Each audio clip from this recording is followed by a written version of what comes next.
are watching my online class. Welcome to my class. I am starting of the most merciful creator who has created us.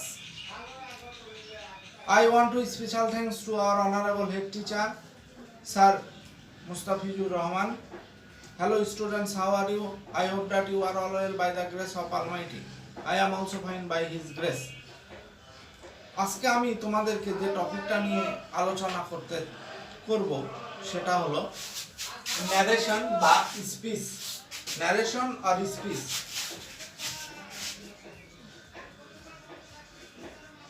Narration speech. Narration speech সকল শ্রেণীর ছাত্র ছাত্রীদের জন্য narration অথবা speech একটি গুরুত্বপূর্ণ topic. আমরা প্রথমেই আসি ন্যারেশন কাকে বলে। যদি সংক্ষেপে বলতে চাই, বক্তার বক্তব্যকেই ন্যারেশন বলে। আচ্ছা, ন্যারেশন কয় প্রকার? দুই প্রকার। একটা হলো ডিরেক্ট স্পিচ,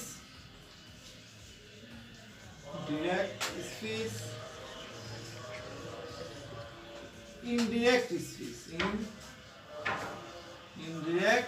স্পিচ। আচ্ছা, বক্তার বক্তব্য যখন হুবহু প্রকাশ করা হয়, কোনো পরিবর্তন না ঘটিয়ে, তখন তাকে ডিরেক্ট স্পিচ বলে। ইনডিরেক্ট স্পিচ, বক্তার বক্তব্য যখন নিজের ভাষায় প্রকাশ করা হয় তখন তাকে ইনডিরেক্ট স্পিচ বলে। যদি আমরা বলতে চাই, কেউ যদি আমাকে বলে যে আমি অসুস্থ, আমি অফিসে যেতে পারবো না, এই কথাটাই যদি আমি কাউকে গিয়ে বলি যে সে আমাকে বলল যে আমি হই অসুস্থ, আমি অফিসে যেতে পারবো না, তার কথার আমি কোনো পরিবর্তন না ঘটিয়ে হুবহু প্রকাশ করলাম, এটাই হলো ডিরেক্ট ন্যারেশন। আমরা যদি এক্সাম্পলে যাই, হি said to me I am busy now, busy now। এই যে সে আমাকে বলল যে I am busy now, আমি এখন ব্যস্ত। এই যে আমি এখন ব্যস্ত, এই স্পিচটা কিন্তু আমার না। এই স্পিচটা কে বলছে? সে বলছে।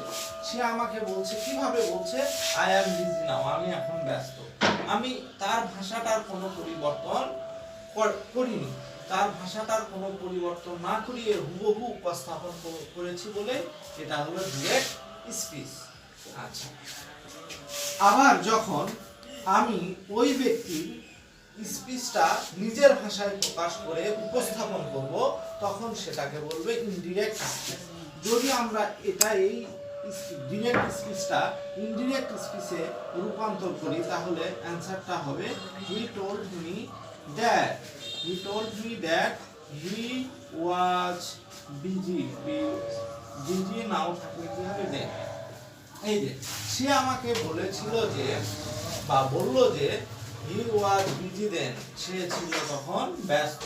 তাহলে তার ভাষার আমরা পরিপূর্ণ, তার স্পিচটার পরিপূর্ণ পরিবর্তন ঘটিয়ে আমরা উপস্থাপন করেছি।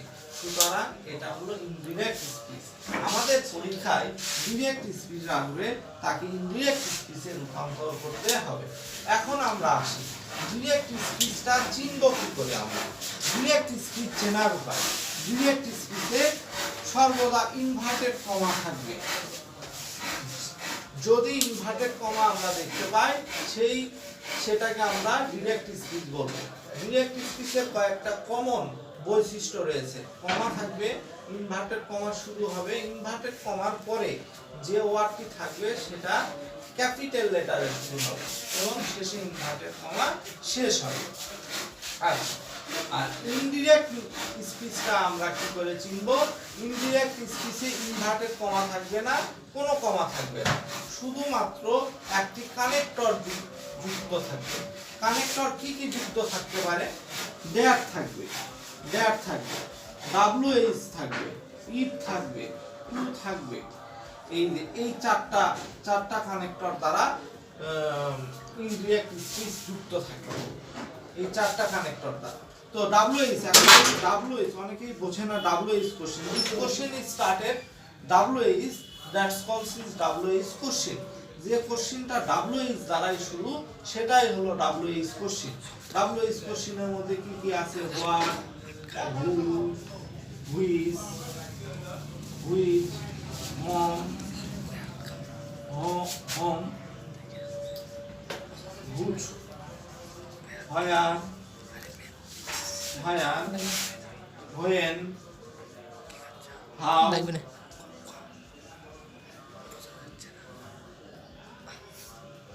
এই যে সবগুলোই WH দ্বারা শুরু, এই জন্য WH question. What's call WH question? WH question, this question is started WH, that's called WH question. যে প্রশ্নটা WH দ্বারাই শুরু তাকে WH কোশ্চিন বলে। যদি বলতে চাই আমরা কি কি WH question, what, how, when, where, who, which, whom, হুচ,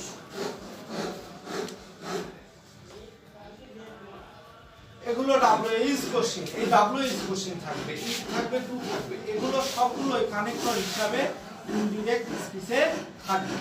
এখন আমাদের ন্যারেশন করতে গেলে যে জিনিসগুলো সবচেয়ে জানা প্রয়োজন সেটা হলো তিনটা জিনিস জানা প্রয়োজন: reported speech, reporting speech, reporting verb. আমরা জানি ইনভার্টেড কমার মাঝে যে অংশটুকু থাকে, সেটা রিপোর্টেড স্পিচ। এখন রিপোর্টেড স্পিচ যে সেন্টেন্সে থাকবে, assertive, interrogative, imperative, optative, exclamatory, যে সেন্টেন্সে থাকবে সেই সেন্টেন্সের নিয়ম অনুসারে ডিরেক্ট স্পিচকে ইনডিরেক্টে চেঞ্জ করতে হবে বা পরিবর্তন করতে হবে। এটা ইনভার্টেড কমার মধ্যে যে অংশটুকু থাকে তাকে রিপোর্টেড স্পিচ বলে। ইনভার্টেড কমার বাহিরে যে অংশটুকু থাকে সেটা বলে রিপোর্টিং স্পিচ। এটা হলো রিপোর্টেড স্পিচ।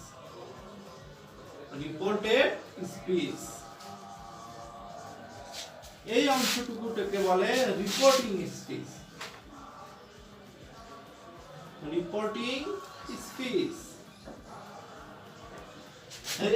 এরপরে আসি রিপোর্টিং ভার্ব। ইনভার্টেড কমার পূর্বে যে ভার্বটা থাকবে সেটা হলো রিপোর্টিং ভার্ব। এই যে সেইটাকে বলবে হলো রিপোর্টিং ভার্ব। অনেক স্টুডেন্টই মনে করে ইনভার্টেড কমার আগে যে ভার্ব থাকে তাকে রিপোর্টিং ভার্ব বলে। অনেকেই ইনভার্টেড কমার আগে মি থাকে, অনেকে মিটা মনে করে রিপোর্টিং ভার্ব। আসলে মিটা তো সাবজেক্ট আর অবজেক্ট, মিটা ভার্ব না। ভার্ব কোথায় থাকে? ভার্বের অবস্থান সব সময় সাবজেক্টের পর অথবা অক্সিলারি ভার্বের পর।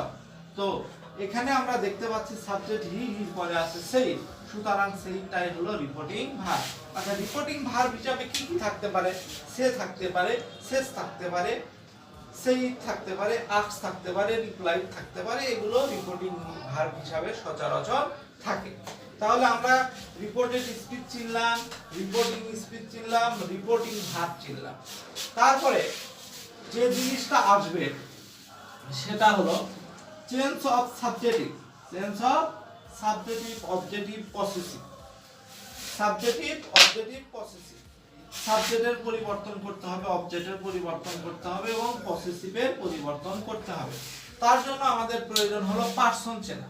আসলে আমরা পার্সন চিনি কিনা এটার উপর নির্ভর করবে এটার সাকসেস। যদি আমরা পার্সন না চিনি তাহলে আমরা সঠিকভাবে কি ন্যারেশন করতে আসলে পারবো না। তো আমরা প্রথমে একটু আসি পার্সন নিয়ে একটু আলোচনা করা যাক। তো আমরা যদি দেখতে চাই ফার্স্ট পার্সন কি? First person I, we. মূলত আই আর উইটাই হলো ফার্স্ট পার্সন। আইটা হলো first person singular number. Singular অর্থ হলো একজন বা একটি। তাহলে আই মানে আমি নিজে একজন। উই মানে আমরা একজন না অনেকগুলো। তো এটা হলো ফার্স্ট পার্সন সিঙ্গুলার আর এটা হলো first person plural.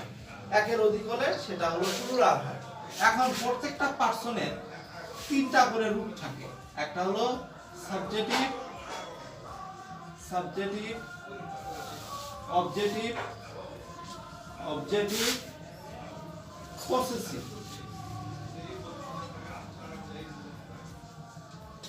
Objective possessive. তেমনি আই এর অবজেক্টটা হলো মি আর আই এর পসেসিভ মাই।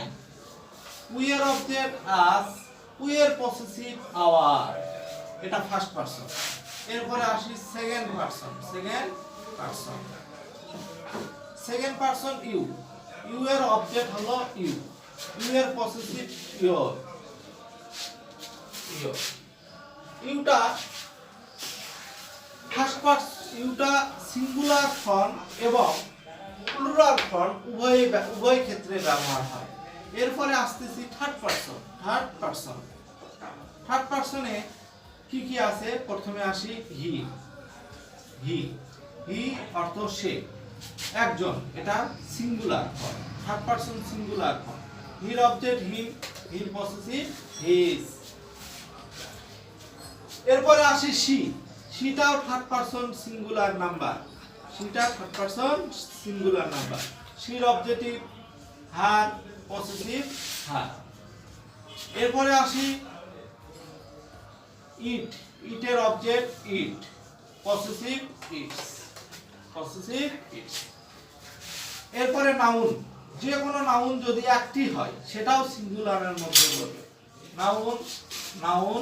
নাউন এই যে এখানে নাউন, এই নাউন্স কেন করলাম? যদি এখানে রানা থাকে, রানাস, টিনাস,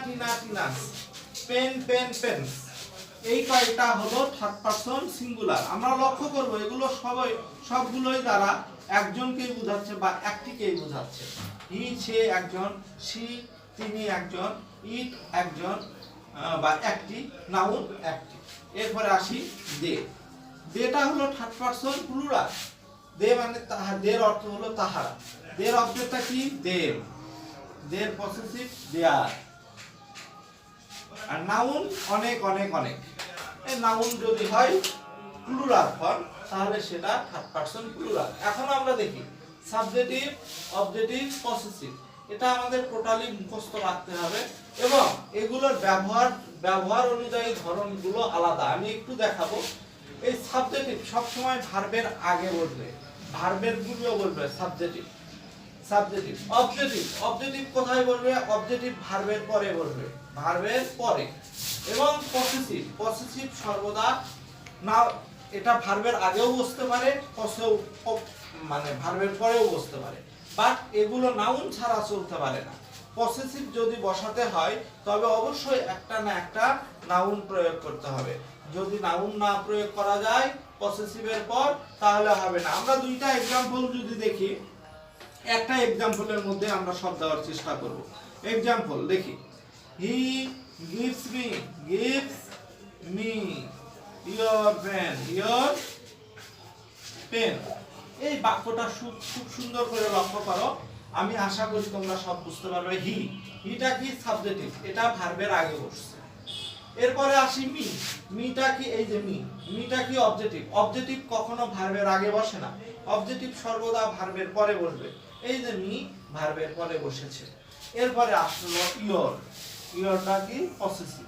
দেখো পসেসিভ একা কখনো অর্থ আসবে না। হি গিভস মি ইয়োর, সে আমাকে দেয় তোমার।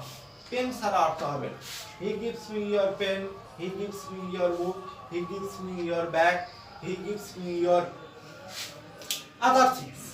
যেটাই হোক একটা নাউন বলবে। যদি নাউন আমরা বসাতে না পারি তবে সেটা পসেসিভ হিসাবে, মানে পসেসিভ বসলেও সেটা অর্থপূর্ণ হবে না। তাহলে আমরা দেখলাম সাবজেক্টিভের ব্যবহার দেখলাম, অবজেক্টিভের ব্যবহার দেখলাম, পসেসিভের ব্যবহার দেখলাম। এখন ন্যারেশন করতে গেলে এই সাবজেক্টিভ, অবজেক্টিভ এবং পসেসিভ এটা সবচেয়ে গুরুত্বপূর্ণ বিষয় হয়ে দাঁড়ায়। যদি আমরা চেঞ্জ অফ পার্সনের পরিবর্তন না করতে পারি তাহলে হবে না। এখন আসি রুলস।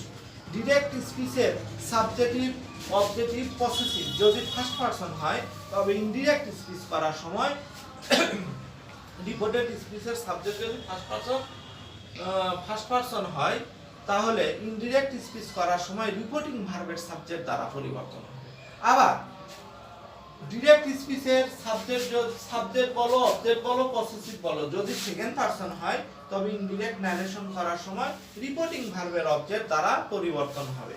আবার যদি রিপোর্টেড ডাইরেক্ট স্পিচের সাবজেক্ট যদি ডিরেক্ট স্পিচের সাবজেক্ট যদি তোমার থার্ড পারসন হয় তাহলে ইনডিরেক্ট ন্যারেশন বা ইনডিরেক্ট স্পিচ করার সময় কোনো পরিবর্তন হবে না, নো সেন্স।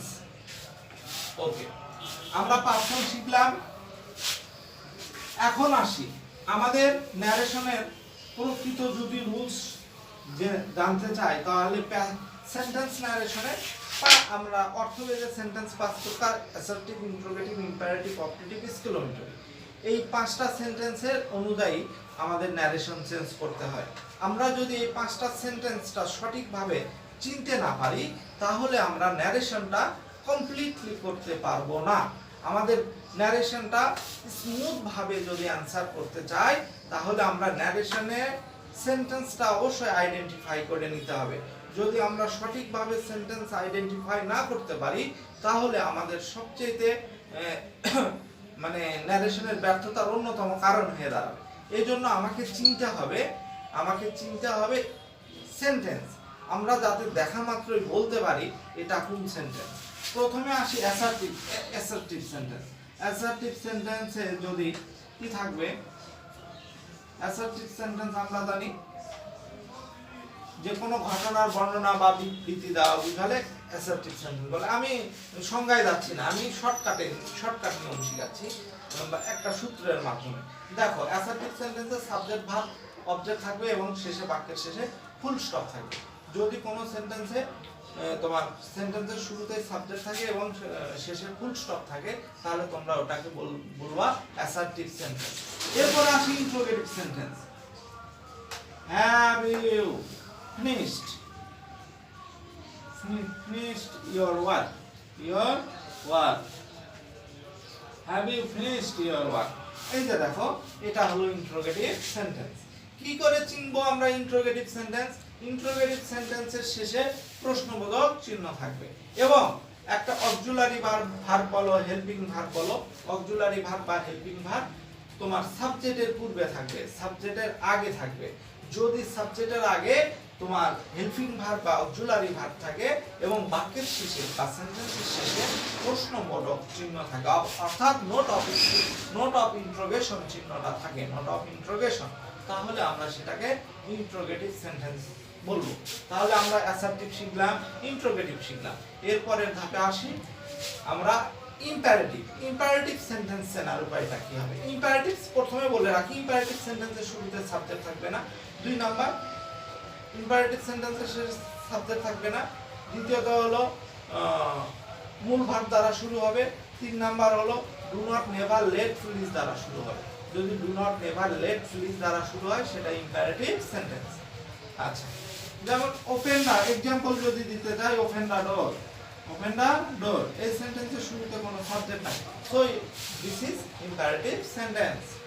আচ্ছা, অপারেটিভ সেন্টেন্স দ্বারা ইচ্ছা বা প্রার্থনা বোঝায়। আর অপারেটিভ সেন্টেন্স চেনার উপায়, অপারেটিভ সেন্টেন্সের শুরুতে মে আর লং থাকে।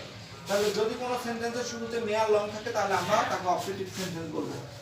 যদি লিখি মে আল্লাহ হেল্প ইউ,